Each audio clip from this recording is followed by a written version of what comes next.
जय माता दी। नवरात्रि के पावन दिनों में जब संपूर्ण ब्रह्मांड शक्ति की उपासना में लीन होता है, तब माँ दुर्गा के दूसरे स्वरूप माँ ब्रह्मचारिणी की आराधना का विशेष महत्व होता है।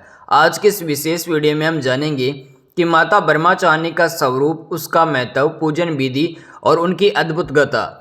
दोस्तों, उनसे मिलने वाले जीवन के गहरे संदेश भी बताएंगे इस वीडियो में। माँ दुर्गा का दूसरा स्वरूप है ब्रह्मचारिणी।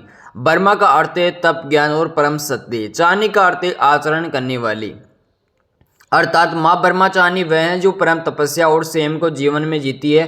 हाथों में रुद्राक्ष की माला, कमंडल धारण किए हुए साध्वी वेश में माता ब्रह्मचारिणी का स्वरूप और साधना, संयम और तपस्या का प्रतीक है। उनका दर्शन मनुष्य को तप, ज्ञान और आत्म संयम की तरफ लेकर जाता है, एक प्रेरणा देता है। दोस्तों, इनके बारे में बात करें तो माता ब्रह्मचारिणी एक श्वेत वस्त्र धारण करती रहती है, यानी कि दोस्तों वो श्वेत वस्त्र धारण कर रहती है। उनके दाएं हाथ में जप की माला है और बाएं हाथ में कमंडल है। ये दोनों की ही प्रतीक है साधना और तपस्या के। माला का अर्थ है दोस्तों अर्थात निरंतर ईश्वर का स्मरण करते रहना, उनकी साधना करते रहना। और कमंडल सरल जीवन, त्याग, तप का मार्ग। उनका मुखमंडल तेजस्वी, भाव गंभीर और नेत्र करुणामय है।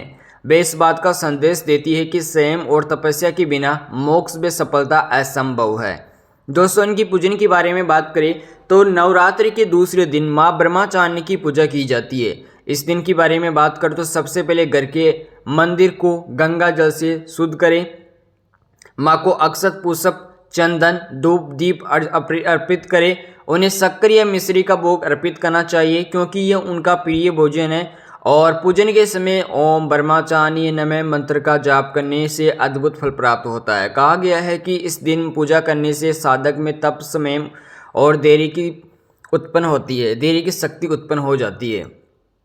अब आइए सुनते हैं माता ब्रह्मचारिणी की एक पौराणिक कथा। ये कथा केवल एक देवी की कहानी नहीं बल्कि एक स्त्री शक्ति, तपस्या और धैर्य का अद्भुत उदाहरण है। दोस्तों, पर्वतराज हिमालय और मैना देवी की पुत्री थी पार्वती। देव ऋषि नारद ने एक दिन उन्हें बताया कि वे पूर्व जन्म में सती थी और भगवान शंकर की अर्धांगिनी बनी हुई थी, किंतु राजा दक्ष के यज्ञ में उनका अपमान हुआ था और उन्होंने अपने शरीर का त्याग कर दिया। अब पुनः वे पार्वती के रूप में जन्मी है और इस जन्म में भी वे भगवान शंकर ही उनके पति होंगे। नारद जी ने कहा, हे देवी, यदि आप भगवान शिव को पति रूप में पाना चाहती हो तो कठोर तपस्या आपको करनी होगी। ये सुनकर माता पार्वती ने संकल्प लिया कि वे तपस्या करेगी और भगवान शिव को पति स्वरूप प्राप्त करेगी। यही से उनका ब्रह्मचारिणी स्वरूप प्रारंभ हुआ। उन्होंने वर्षों तक कठिन तपस्या की, सहस्त्रों वर्ष मतलब कि काफ़ी सालों तक उन्होंने मतलब कि फलाहार किया, हजारों वर्ष तक केवल साकार किया, फिर केवल बेलपत्र खाकर तपस्या की। उन्होंने निराकार रहकर केवल वायु, जल और आजीवन को व्यतीत किया। कहते हैं कि माता ने कठिन तपस्या की और समस्त देवता और ऋषि उनके धैर्य, संकल्प को देखकर चकित रह गए। उनकी तपस्या के प्रभाव से समस्त लोकों में ऊर्जा, शक्ति का संचार हुआ। अंत दोस्तों, उनकी भक्ति, तपस्या से प्रसन्न होकर भगवान शंकर ने उन्हें अपनी अर्धांगिनी के रूप में स्वीकार कर लिया। यही ब्रह्मचारिणी माता की सबसे प्रसिद्ध कथा है और इसके महत्व और मैं आपको फल भी बता देता हूँ।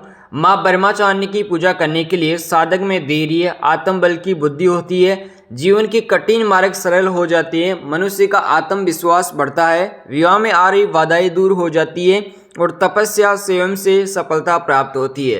कहा जाता है कि माँ ब्रह्मचारिणी की उपासना करने से कुंडली के दोष भी शांत हो जाते हैं और मानसिक अशांति दूर हो जाती है।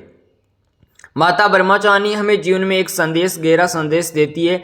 सफलता का मार्ग त्याग, तपस्या से होकर गुजरता है, यानी कि जो सफलता का मार्ग है वो त्याग करने से, तपस्या करने से ही मिलता है।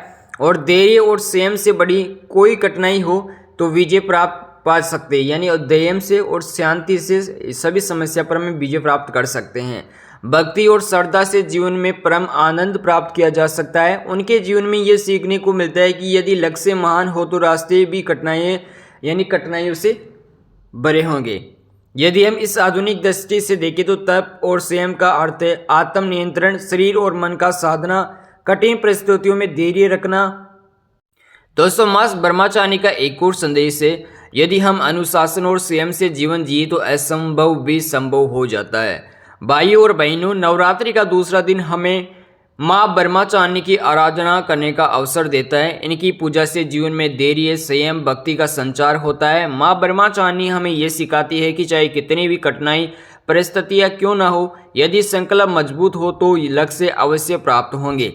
आइए नवरात्रि के इस पावन अवसर पर हम सभी माँ ब्रह्मचारिणी का स्मरण करते हैं, उनसे प्रार्थना करते हैं और हम तप, संयम और भक्ति की शक्ति को प्रदान करने की हिम्मत रखते हैं। तो जय माँ ब्रह्मचारिणी, जय माता दी। आपका नवरात्रि का दूसरा दिन भी बहुत ही अच्छा जाए।